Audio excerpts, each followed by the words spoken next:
This is how it happened. This is how the franchise died. I'm kidding. Released in 2015, Batman Arkham Knight is Rocksteady Studios' largest game to date. Gaining mixed reviews at launch due to some questionable narrative choices and an awful PC port, the game has since resurfaced and gained a following behind it. Now, I'm not here to tell you that Arkham Knight is a perfect game. It's not. Hell, I tried capturing footage for this video using the PC version of the game, but it ended up running like this, still, after 8 years. That being said, I think all of the pieces presented in this game do make for a fitting end to the Arkhamverse. Starting off with the main character himself, let's be real for a moment. Was there any other way this trilogy was going to end? In his 84 years, I'm not sure I can really tell you how often the Dark Knight has gotten a happily ever after. There's almost always some sacrifice or bittersweet ending to be had. Why would the Arkham narrative end any differently? Previously in the series, we've seen Batman as a symbol of fear, a savior, and an angry vigilante. This time, however, he's something different, something more. With the elevated threat of Scarecrow's attack on the city, fear and crime are running rampant. The GCPD is outgunned and overwhelmed, and what is it that breaks through the night sky, giving hope to those left behind after the evacuation? The Bat Signal. That will be Batman's main purpose of this entry in the franchise, to inspire hope, even in the darkest of times. One sequence I especially love for this is when the Batmobile is introduced into the game. The city's overrun. We don't stand a chance. Stay here. I'll send someone to pick you up. What are you doing? Evening the odds.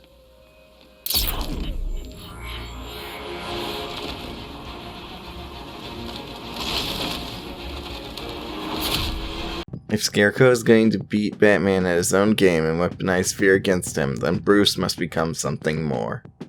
That being said, Bruce isn't oblivious to how bad things are. Along with Scarecrow and the Arkham Knight's siege of Gotham, Bruce is also struggling with an inner demon that we'll explore more later. All of this makes Bruce desperate, cutting corners and safety precautions to come out victorious and save his city. It's interesting to see Batman appear to be at an actual disadvantage, as he usually holds so much intelligence and strength over his enemies. He also seems sad about how this night goes, but accepts it for what it is. Throughout the game, he says his goodbyes to each member of the Bat family in their own unique way, choosing to accept fate rather than run from it.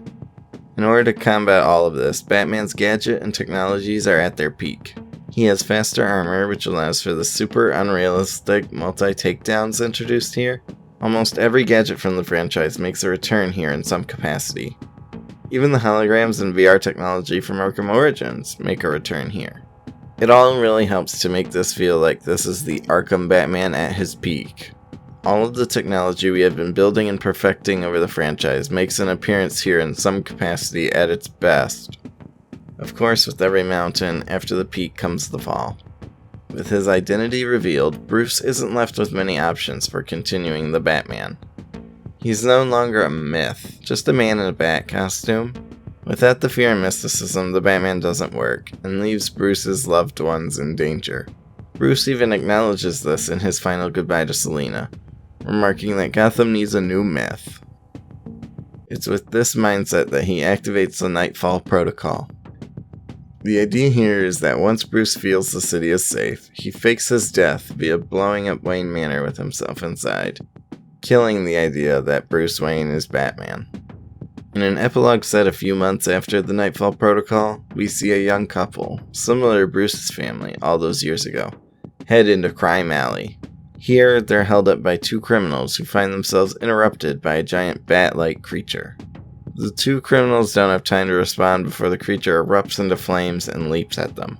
Many people believe this to be Bruce utilizing Scarecrow's fear toxin or some alternative. I too choose to believe this. Like he said to Selina, it's time for a new myth, something new for criminals to fear on a cold Gotham's night. I feel like it's also hard to talk about the Arkham franchise without mentioning the late great Kevin Conroy, the definitive voice of Batman for me and so many others.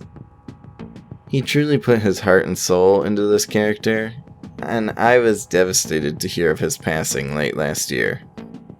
Thankfully, we will get one last performance from Conroy as the Caped Crusader in the newest entry to the Arkhamverse, Suicide Squad Kill the Justice League. While it may not be a fully fleshed out or even large role, it'll still be nice to hear Kevin one last time. Thank you, Kevin, for being my Batman.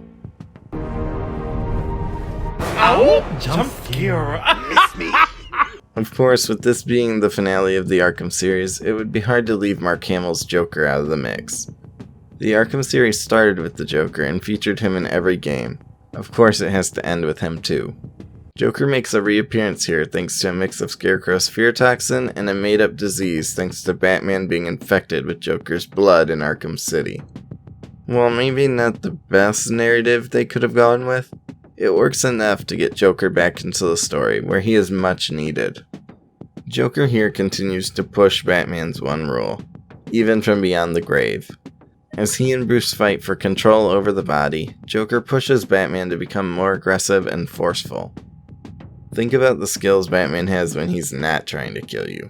Joker fits perfectly into the story, with the Arkham Knight and Scarecrow trying to break Batman physically, while Joker breaks him down from the inside. His progress in this fight can actually be tracked in-game via his in-game model, which I think is really cool. When Joker first appears, he's horribly scarred like he was at the end of Arkham City. However, as he gains more footing in Bruce's mind, his complexion changes, becoming healthier. Joker also brings a certain levity to the game that Scarecrow and the Knight cannot bring.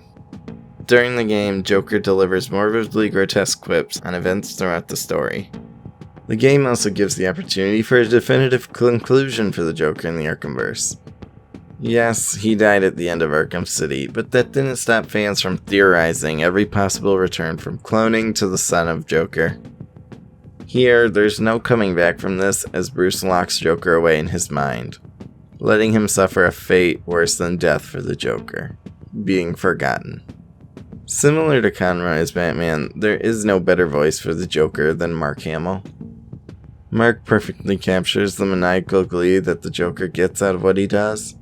I also have to credit this role for pulling Hamill out of retirement, since he originally claimed Arkham City would be the last time he voiced the character. However, after reading the part that Joker plays in this game, Hamill couldn't resist and came out of retirement.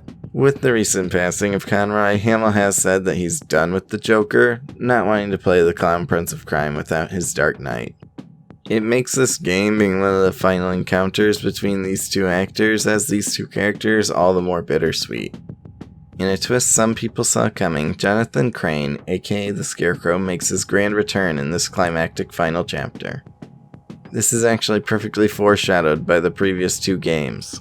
In Arkham Asylum, Scarecrow is taken into the sewers by Killer Croc, where he isn't seen again until the post-credits scene, where he catches a ride on a crate of Titan. While not making a physical appearance in Arkham City, his presence is felt through various Easter eggs scattered around the map. His mask can be found on an overpass in the city, meaning he at least made it to shore after the Asylum incident. A mysterious transmission can be picked up on the cryptographic sequencer, alluding to Scarecrow's pending revenge. And finally, the player can use the sequencer to also open a hidden trapdoor on a local ship. Here, we find a lab filled with shipments marked for Crane, with an unwilling Arkham City inmate used as a test subject. All of these hints and clues perfectly foreshadow Crane's return in Arkham Knight. No longer the little goblin that we saw running through the halls of the asylum, Scarecrow is physically scary now. His face and body are scarred and broken from his encounter with Croc. He pretty much resembles an actual Scarecrow at this point. Though he does not pose a physical threat, Crane here is a master strategist, no longer playing games or worried about branding like the other rogues. Crane is cold and calculated. He has had years to plot this out and prepare. And of course, his plan goes off without a hitch, and Crane actually kinda wins in this one. My toxin is filling your lungs, drowning you in your greatest fears. What can you see? A city engulfed in fear, betrayed by those you trust the most, your darkest secrets revealed. Like I said before, Crane also serves as a great foil for Batman in his final chapter. Batman has used fear throughout this entire franchise, but what happens when that element is turned against him? While psychologically intimidating, Crane poses little physical threat. That is where his partner, the Arkham Knight, comes in. Later revealed to be Bruce's long-lost second son, Jason Todd, this masked enemy proves himself to be Batman's greatest physical threat. Armed with his combat skills and a militia army, Jason also makes his return to Gotham at a perfect time. Between Scarecrow's attack and the Joker's infection, Bruce is spread thin. What better time to remind Bruce of his greatest failure than when things are most dire? Similar to Scarecrow, Jason has been foreshadowed throughout the franchise. While rescuing Jim Gordon from Harley in Asylum, Joker makes the comment that Batman is in need of a new sidekick. Meanwhile, Joker makes a jab at Tim Drake's Robin in the Arkham City DLC, remarking that he thought he killed Robin already. The story told in Arkham Knight is also an interesting adaptation of Jason's story and fits perfectly as a finale/conclusion to these hints and things throughout the franchise. Rather than being killed, Jason is kidnapped and tortured by the Joker within a hidden wing of Arkham Asylum. Tying it back into that first game, it's actually remarked that Jason escaped from the asylum during the chaos of the first game. It also fits that Jason then takes on the mantle of the Arkham Knight rather than his comic book character, the Red Hood, since the asylum is so much more important to his character here. Jason's attack on Bruce is a fitting final opponent, using his knowledge of Bruce's arsenals and allies to win. He's constantly pointing out flaws in Batman's tech or attacking specific allies in the field. It truly makes Bruce start to feel hopeless at points in the story. That being said, Jason gets a satisfying ending in this story too, choosing to accept Bruce's apology and taking up the anti-hero title of Red Hood. He even goes after Black Mask, one of his first targets in the animated movie and comics. Almost becoming a character itself, the Batmobile is finally playable after 3 games. The car serves 2 purposes in this final installment: transportation and battle. Like I said before, this is Rocksteady's largest game as of now, and the Batmobile provides fast transportation across this massive map. However, this is not your traditional Batmobile. It has evolved with the narrative, becoming almost more tank than car, which is very fortunate for the current situation. Those of you who have played the first game might remember that the original Batmobile was smashed up during the Asylum incident. The Arkham Knight even makes note of this, remarking that he's been making upgrades, as the intel he would have had would have been based on that previous version of the Batmobile in Asylum. Combat-wise, the Batmobile is used throughout various tank missions and even has its own stealth element, which is a little silly, but at the same time, these games pioneered the stealth mechanics that so many games use these days, so how could they not give the car a stealth mission or two? Looking at some of the Bat family, we've got Jim Gordon. In Asylum, we see Bruce and Jim working as partners, while in Origins, we saw them as rivals. And Jim doesn't really have an appearance in Arkham City until the end. However, here in Night, we finally see them as friends. Jim is the only person outside of the Robins and Oracle and Alfred that Bruce trusts. It's also fitting that at the end of this, when they finally become friends, that Gordon is forced to unmask Bruce, as he tried to do all those years ago in Origins. But here he doesn't really want to do it. Barbara Gordon is also seen for the first time in the game, previously only heard over comms with her voice. She plays an interesting role in this game, as for the most part she is kidnapped or held captive. However, she doesn't just become a damsel in distress. Like Bruce and her father and their partners, she continues to push herself, eventually being able to hack into the militia's weaponry and fight back. Dick Grayson, aka Nightwing, makes an appearance in this game, finally, where he is taking down the enemies that Bruce is too busy with, aka the Penguin. While his screen time is limited, Dick's inclusion in this story is nice. He does have one of the most heartfelt goodbyes to Bruce. Tim Drake's Robin continues here, though he's a lot bigger than he was in Arkham City. Here, Tim proves himself to be an important ally to Bruce. Selina Kyle, aka Catwoman, who we played as in the previous game, is again playable here. However, she's restricted to just the Riddler sections when it comes to her puzzles. I think she gets a good ending here too, bidding Bruce goodbye after making one last attempt to make a move on him. However, Bruce knows it can't happen with the way this night has gone. Looking at the city itself, the city of Gotham is a character in this franchise, in this game. We've gone from the haunted walls of Arkham Asylum to the desolate wasteland of Arkham City. Now we're in that shining, bright part of the city, seen from the outside of Arkham City's walls. If you actually look at the map, this is kind of the missing piece from City and Origins.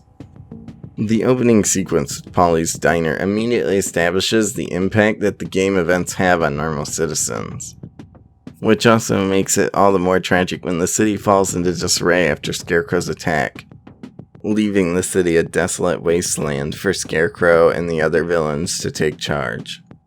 That being said, even though it's empty, this is the largest open world in the series so far, and it's fantastic to glide through and drive the Batmobile. It is a perfectly designed version of Gotham for this final entry. Along with Batman and his allies, some of his enemies also return for conclusions to their stories in this final entry of the series.